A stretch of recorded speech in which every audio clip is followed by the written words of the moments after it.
We're recording from the future. I'm not going to mention the dates anymore. We're here from the future. This is Dano, and this is Uke Club Office Hours. And here's what I have to talk about today. I love those old 1920s songs. And one of our less songs that we've used is Singing in the Bathtub. And I pulled it right off the sheet music for that lesson. But the way I actually learned to play it is in the key of C. And I'm not going to make this a lesson about how to play Singing in the Bathtub. My point is just that whether or not you know that funny old song, there's always lots to be derived from any particular song. And so I was fooling around with Singing in the Bathtub as I know it best. And it struck me that there were a couple of real clear, concise things that would be fun to share with you. So that's what I have for us today. It doesn't matter that it comes from Singing in the Bathtub, but that's where it comes from. So here's a couple of lines. Let me adjust so you can see the ukulele a little better. There we go. Here's my ship house. It's like a ship on the sea because it's crooked one way one day and it's crooked another way another day. So I get my camera set and everything looks straight. And then I can see my camera is crooked, but the house looks straight. Whew. It sounds like politics, says Todd. So here's just a couple of lines of Singing in the Bathtub. That's part of what we're going for today, the triplet strum. Singing in the bathtub, sitting all alone, tearing out a tonsil just like a baritone. Never take a shower, it's an awful pain. Singing in the shower's like singing in the rain.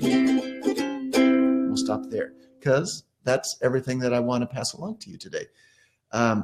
Two main things we're going to talk about. One, I had a teacher who counted one with his thumb, and it always bugged me. And here I am doing it. One, the way normal people count. One, the triplet strum. If you don't know it, it'll blow your little mind. Two, the logic and the math, I hate to say, behind diminished chords. That's come up a couple of times in some of our online conversations. So I'll try to lay it to rest once and for all today. So in fact, let's start there. Let's start with the diminished chord. So I can sort of show you what it is and what the value is. We've had a few more folks jump in. So hi, new folks. Welcome one and all. The diminished chord is this one. 2 across and 2 across. So I'm at fret 2. If I call out the fret numbers going across the strings, it's 2. It's hard to do that way because it's a weird chord. 2, 3, 2, 3. 2, 3, 2, 3. Some people play it with a bar, and that might help you visualize it a little better. But it's all squeezed into 2 chords. So 2 on fret 2, 2 on fret 3. If that's not clear, let me know. So that's the sound of the diminished chord. It feels very unfinished in a way. So there's a couple of things I want to show you about the diminished chord and the way I was playing it in that song. The diminished chord, because of the way it's laid out, each string is its own note. There are no repeat notes, unlike a lot of our chords. It's a 4-string chord, but it's only got 3 notes because there's a repeat string. So a diminished chord is 4 different notes, and because of the way they relate to each other, you can shift that same shape anywhere on the neck. Now that's just like any other movable chord, and we've talked a lot about movable chords.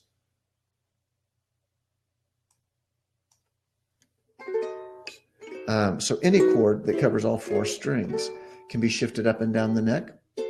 But what's special about the diminished chord is that because of the relationship of the notes to each other, the chord actually repeats every 3 frets. So instead of changing at every single move the way, this shape does, B flat goes to B, goes to C, goes to C sharp, goes to D, and it just keeps on going, and it changes every time. Well,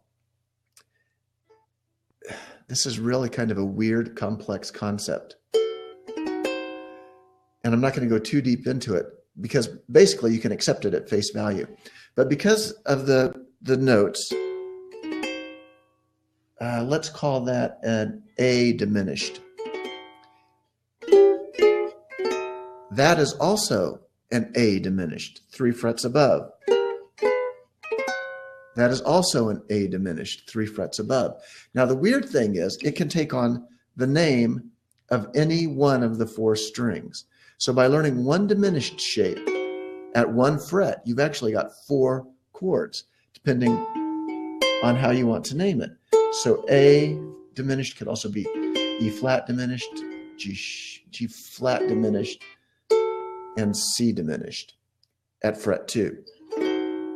Same thing happens when you move up 3 frets. It's the same 4 diminished chords again. What's happening is we're taking the 4 notes of the chord and we're just sort of stacking them up in a different order. It's like you've ordered a deli sandwich with ham, pastrami, sauerkraut, and lettuce. And, the guy in the apron can put them on in any order. It doesn't matter if you've got sauerkraut first and then ham, or ham first and then sauerkraut. I want to read what Todd says because he knows far more about this than any of us. Todd says, actually, 4 distinct notes in the diminished 7. Yeah, I'm not actually going to read that all out, but it's there for anybody who wants it. That's a very accurate way of describing it. Probably more accurate than pastrami and sauerkraut. That's why I can move anywhere up the fretboard. Beautiful. Actually, that's a deeper understanding than I have had of it, Todd, so I'm going to have to let that sink in for myself a bit too. The end result, whether you understand that very accurate description or my very silly description, is that you've got one chord made up of 4 notes that can be distributed in any order. Doesn't matter which order the 4 notes are in. So when you move it up the chromatic scale evenly, by holding the same shape, you're restacking the chords in a new order. Now, let me say, you guys know that I tend to take shortcuts whenever possible because I'd rather be playing music than analyzing music. So most of the time, I don't even know the name of the chord that I'm playing for diminished chords. It just doesn't matter. I know that it's either right or it's wrong, and I detect that by ear in the context of the song. And I know that if it's not right there, then it's going to be right one below or one above. Because if I go 1 more, 2 more, then it's going to be the same chord repeated. So to get it right, it's going to be within that zone of frets. So putting that to actual playing, here's what I was doing and singing in the bathtub. I chose to use that little tip as a fill.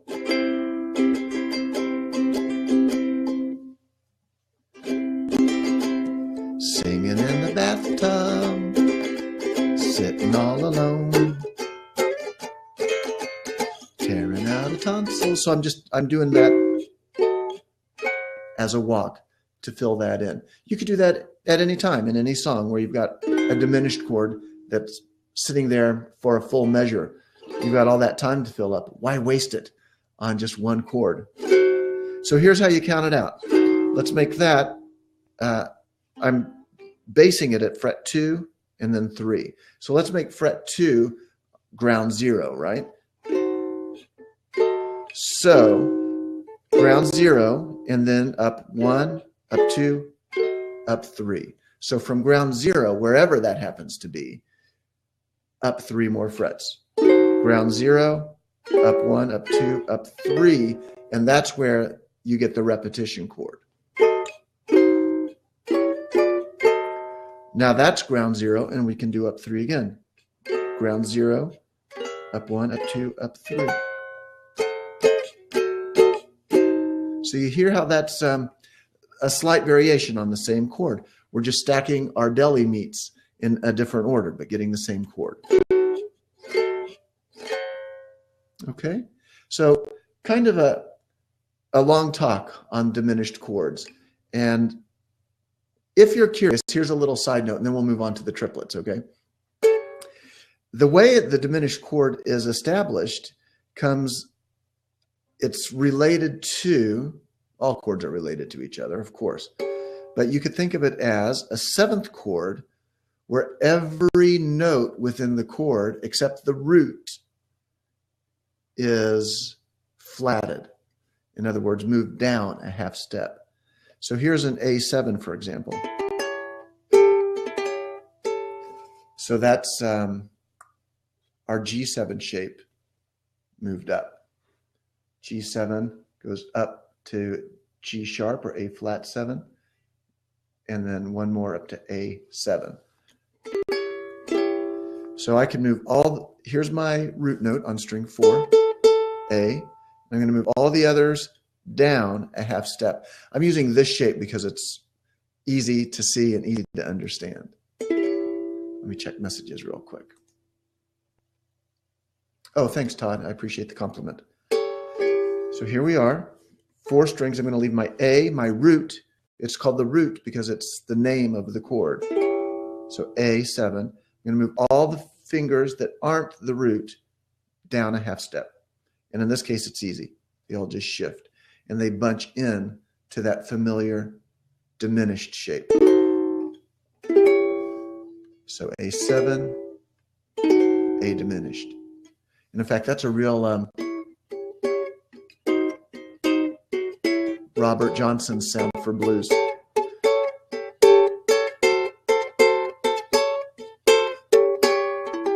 Never thought of that. Going from the 7th to the diminished. Very Robert Johnson-y. All right. So I want to leave that at that. Just that fun little trick of marching up the neck. It's very much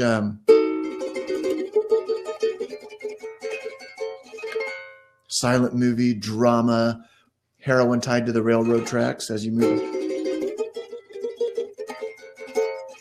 But it's there waiting for you if you want it. I'm going to move into the triplet strum now because we're already at 17 past the hour. But any questions, type them in or jump online with me, and I'm happy to try to clear up anything on that diminished chord. One last thing on the diminished chord. In modern playing, it doesn't come up on modern songs very often, but in old songs, the old standards, it comes up all the time. So it's good to know. All right. The other thing I was doing with singing in the bathtub was playing with a triplet strum. Singing in the bathtub, sitting all alone. There it is. A little out of tune up there. Now, we've talked about this triplet strum before. It's so useful, I don't mind bringing it up again. And we have people that were not present for previous office hours.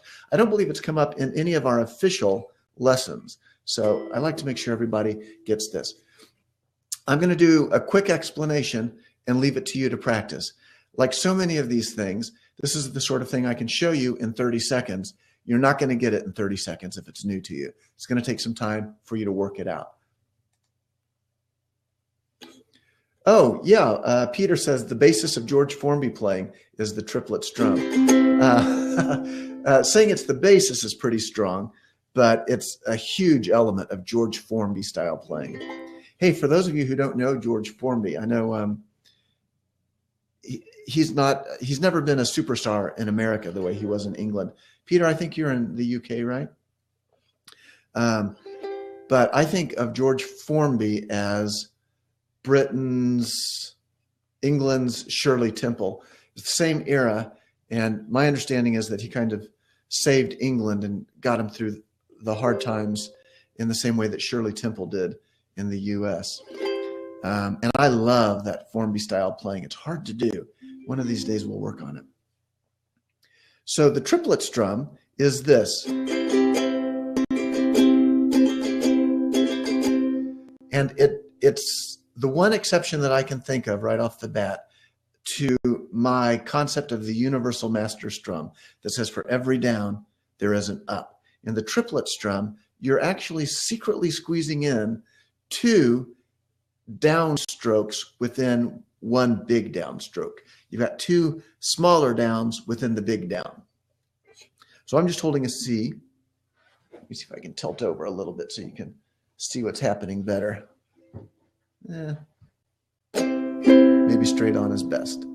All right, so I've got a C chord. Doesn't matter. That's the typical down, right? Down with nails, down with finger. So you're going to want to use a finger or all your nails to do the first down. But look where I'm stopping. You won't actually stop here when you do it in real time. I'm breaking it apart. See where my thumb is? My fingers have gone past the strings, but my thumb has not yet gone past the strings. Now it does. It's not a separate movement, though. As your hand goes down in one big movement, there's fingers, then thumb as 2 smaller movements.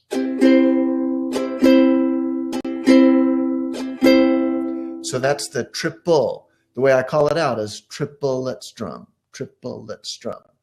So triple, triple, and then the triplet is coming back up. Triplet, triplet, triplet.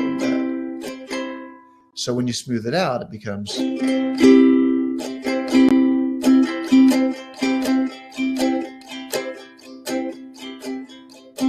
can see how my hand is sort of expanding, and what's the opposite of expanding?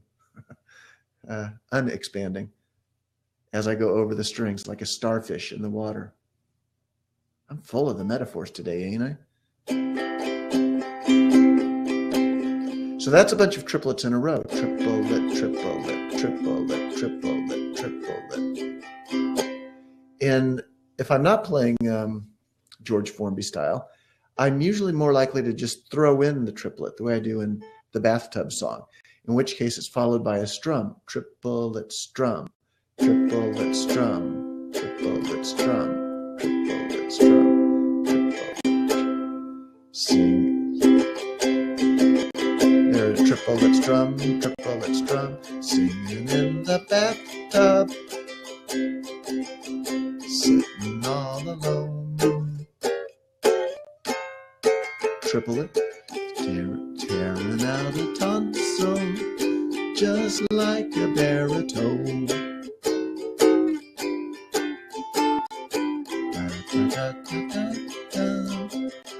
But you hear how that gives it just a nice drive and a different feel than a straight strum. I'm enjoying the comments. I'll let you guys read them. You could play that song straight, singing in the bathtub, and no one's going to notice and say, oh my gosh, you need a triplet in there. It just sounds too empty without the triplet in there. But if you do get it in there, it sort of catches people by surprise. It's a nice, pleasant jump in the song. Singing in the bathtub. So that's the way I'm more inclined to play it, is to throw it in once in a while rather than to have it be a constant movement. But once you get it into your bag of tricks, it's nice because you can throw it in on any one stroke or all of the strokes if you want to. Let me just play through it one more time, and I'll do it by instinct rather than talking it through.